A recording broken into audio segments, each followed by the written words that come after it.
ആളിവിടെ നിൽപ്പുണ്ടേ.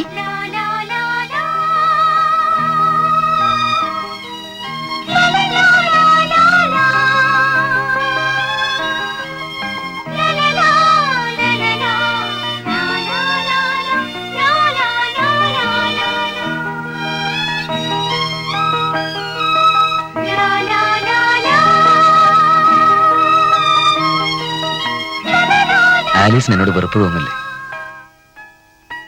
പുച്ഛം.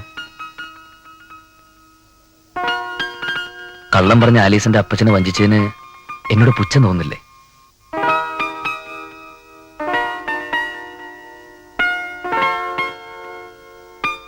ആലീസിന് കിട്ടുമായിരുന്ന നല്ലൊരു ബന്ധം ഞാനൊരുത്തൻ കാരണം നഷ്ടപ്പെട്ടു എന്നതുകൊണ്ട് ഒടുങ്ങാത്ത ദേഷ്യം തോന്നില്ലേ?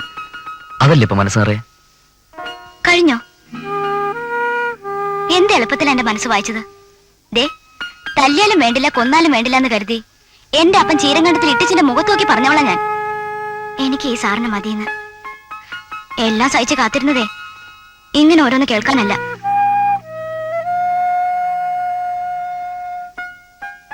എനിക്ക് കരച്ചിൽ വരും കേട്ടോ. അലിസേ, എന്തോ? നിനക്കൊന്നും അറിയില്ല. നീ വായിക്കുന്ന കഥകളിലെ പോലെയൊന്നും അല്ല കുട്ടി ജീവിതം.